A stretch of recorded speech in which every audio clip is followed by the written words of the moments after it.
Hi to all. இன்றைக்கி என்ன பார்க்க போகிறோன்னா பன்னீர் சன்னா குழம்பு எப்படி வைக்கிறதாங்க பார்க்க போகிறோம். அதுக்கு ஒரு பேனில் தேவையான அளவு எண்ணெய் ஊற்றி பன்னீரை க்யூபாக கட் பண்ணி ஃப்ரை பண்ணி எடுத்து வச்சுக்கோங்க. நெக்ஸ்ட்டு அதே பேனில் பார்த்தீங்கன்னா ஒரு பட்டை, 4 கிராம்பு, 1 ஸ்பூன் சோம்பு, 3 பச்சை மிளகாய், ஒரு கொத்து கருவேப்பிலை, ஒரு பெரிய வெங்காயம் எல்லாத்தையும் சேர்த்து கலந்து விட்டுக்குங்க. வெங்காயம் வந்து நல்லா கண்ணாடி பத அளவுக்கு நல்லா வதக்கணும். வெங்காயம் நல்லா வதங்கணுன்னு பார்த்தீங்கன்னா ஒரு தக்காளி, ஓகேங்களா, ஒரு பெரிய தக்காளி நல்லா பழமாக எடுத்துக்கோங்க. அப்போ தான் நல்லா டேஸ்ட்டாக இருக்கும்.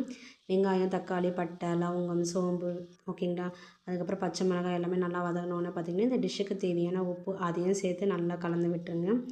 ஓகேங்களா. அப்புறம் ஆல்ரெடி வந்து வேக வச்சுருக்கேன் மூக்கல்லையும், அப்புறம் பார்த்திங்கன்னா உருளைக்கிழங்கு 2 போட்டு வேக வச்சுருக்கேன். ஓகேங்களா. வெள்ளை மூக்கல் எடுத்திருக்கேன். இது வந்து நான் 5 விசில் வச்சுருக்கேன். 5 விசில் வச்சு வேக வச்சுருக்கேன்.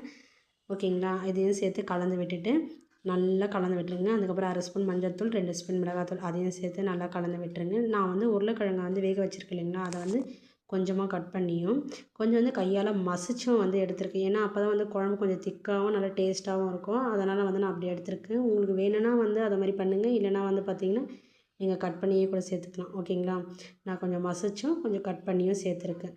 அது மாதிரி சேர்க்கும்போது குழம்பு கொஞ்சம் திக்காகவும் இருக்கும், கொஞ்சம் டேஸ்ட்டாக இருக்கும். அதனால் நான் அப்படி சேர்த்துருக்கேன். ஓகேங்களா. அதுக்கப்புறம் பார்த்திங்கன்னா குழம்பு வந்து எவ்வளோ தேவையோ அவ்வளோத்துக்கு வந்து தண்ணி ஊற்றிக்கோங்க. நான் வந்து 1 டம்ளர் தண்ணி தான் ஊற்றிருக்கேன். ஏன்னா எனக்கு குழம்பு வந்து திக்காக வேணும். அதனால் நான் வந்து 1 டம்ளர் தண்ணி ஊற்றிருக்கேன். உங்களுக்கு வேணும்னா இன்னும் கொஞ்சம் கூட ஆட் பண்ணிக்கலாம்.